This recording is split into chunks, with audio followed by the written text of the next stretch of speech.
গাভৰু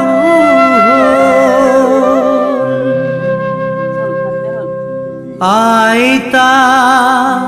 ঘৰতে নাই মৰম জান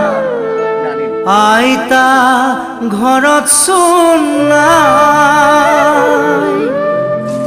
চুবুৰীৰ শিপিনীয়ে বিহুখন পাতিছে চিৰা পিঠা ভাজিবলৈ যায়